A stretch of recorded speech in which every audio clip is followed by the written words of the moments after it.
Well, good morning, lovely ladies and gentlemen. I apologize for this freaky angle this morning. Steve Collins coming to you from cloudy San Antonio, Texas, the second most powerful, passionate, and purposeful coach and speaker in the world. Hope you guys are ready for another fantastic day today.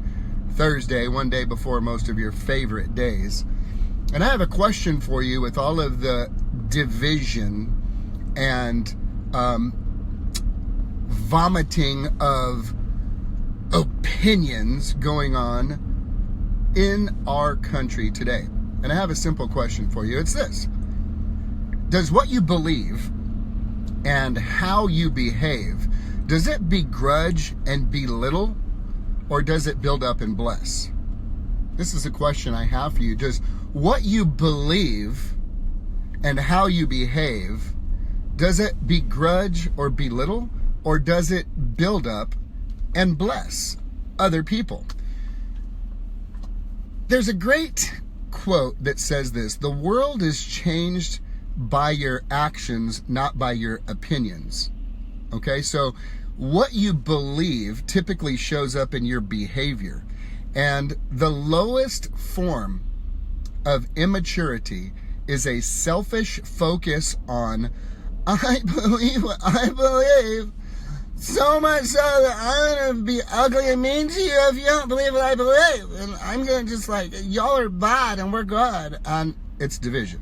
You're dividing because what you're saying is, me, myself, and I, and my people have an opinion and a belief about something. And if you aren't down with that, we are too immature, too selfish, too uneducated, too stupid, too immature. I said immature twice, right? And one more time. We're too immature to have the ability to possess a thought or a belief or a value, and at the same time show honor and respect and love for another person who may believe or feel differently. It's maturity or immaturity. The biggest, blabbingest mouths out there, I don't care how gray the hair is on their male or female face or head, it don't matter. It is immaturity. You can be 90 years old and be an immature, thumb-sucking baby who has not learned the fine art of loving yourself enough that you have the ability to love another who may be diametrically opposed to your belief and value system. Now, let me draw a line in the sand when it comes to this. I'm not talking about, child predators or sex traffickers or people who are engaged in heinous, evil, wicked activities. I'm not talking about that.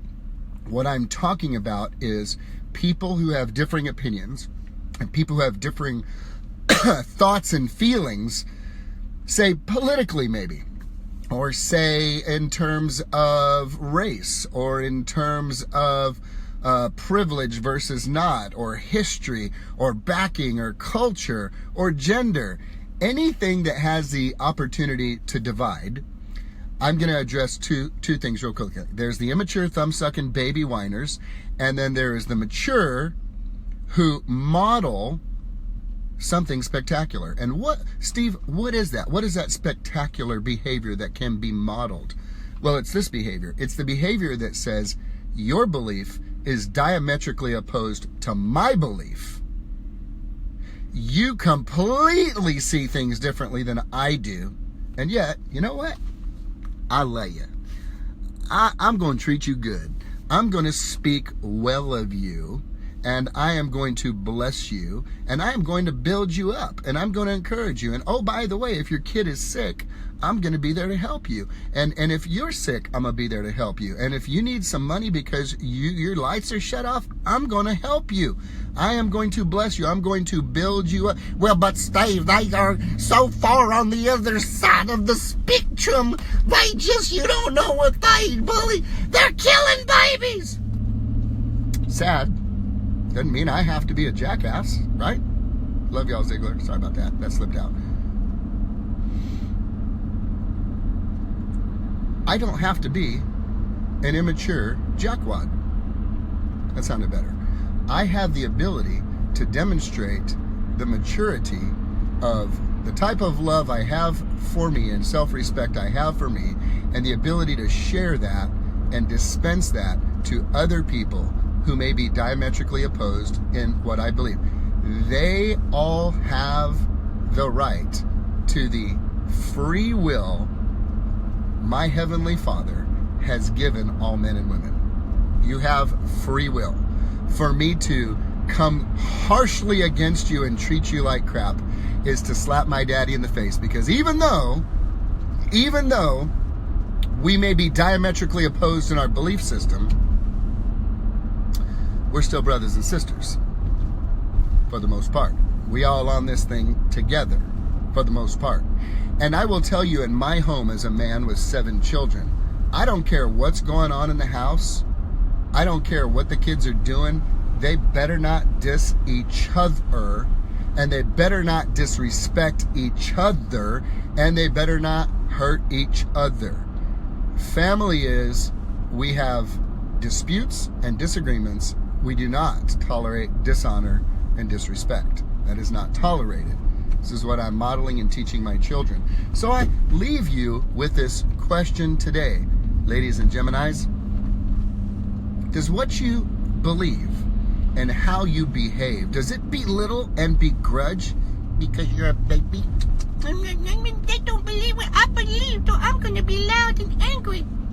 Are you throwing an adult temper tantrum? Or does it build up and bless? Do you know you can do that? There's no law against love. There's no side to love. There is no division in love. And I'm not talking about Hollywood love, and I'm not talking about American love. I love McDonald's. I love Krispy Kreme. I love my wife and kids. I'm talking about the highest form of love, God's love, agape love, a love that is unconditional, a love that is a decision and a choice and not a feeling. A decision that says, I am going to honor and respect you regardless of our oppositional beliefs. So I will end with this fascinating story that you may or may not have heard. Everybody knows and have heard of the extra mile, where he goes the extra mile, where he goes the extra mile. Most people don't know where this originated from and what the story was all about. So in the times that Jesus was on earth, the Roman soldiers had a particular law that when these soldiers were traveling from one town to another town, or wherever they were traveling to, if they came across a Jewish person, they could call them out and say, you, come here, pick up my 100-pound knapsack thingy, all right? And the law required them. You were required to start at a mile marker, and they had to carry it a full mile. That was the requirement. They had to. They had no choice. I must pick this up and carry this for this dude. I have to. It's the law. Well, Jesus told them, I tell you, don't just take it the mile. Take it the extra mile. Take it another mile. Now you picture this. You picture somebody, hey, somebody came up to you and asked you to be inconvenienced. You know, it takes a while to walk a mile, just so you know. Just so you know. And somebody interrupted your schedule and you had to be completely caught off guard to serve somebody because you had to. Well, you know, most people weren't excited about that. Most people weren't thrilled about that. I mean, the Roman government to the Jewish nation at that time was a thorn in their side. It was a very stressful environment for both of them to live together under that rule and reign and authority. And yet, what Jesus said was, don't just take their stuff a mile. Take it another mile. Now you think about what happened in the heart of the soldiers when a Christ follower did not have to announce with trumpets or blaring sounds when the guy says, drop it here. Jew, you're done. And he goes, you know what, man? I got this. I'll take this another mile for you. What are you talking about, man? No, I mean, it's heavy. You're carrying this thing, right? You're carrying this heavy load. I'll take it another mile. But the law doesn't require you to do that. Go.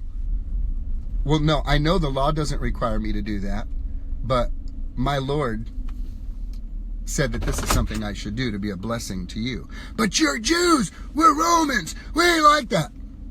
Yeah, I get that. I get that. And you know what? I'm still going to serve you. I'm still going to love you. I'll take it another mile. It's cool. I'm going to take it another mile. What do you think the conversation was like on that second mile, guys? What do you think that conversation was like? How can you go the extra mile today? Are you even willing to? Or are you too caught up with your thumb in your mouth and your little blankie on the side of your head, whining and moaning and complaining about all the injustice in the world? Why don't you be like Buddha or Gandhi or whoever one that said it? Go be the change you want to see in the world. Instead of expecting it from others, how about you model for me and us and your family and friends how we should live? How about you model that? How about you show us what non-discrimination looks like? How about you show us what tolerance looks like? How about you show us what blessing people and building them up looks like? How will you go the extra mile today? Or will you choose to just stay in your warm blanket with your thumb in your mouth and complaining about everything? Ladies and gentlemen, I'm going to leave it at this. Go the extra mile. Be the change you want to see. If it's to be, it's up to me, and it's up to you. Why not model what you expect from other people? Because quite frankly, you're the only person you can change. Have a great day, guys.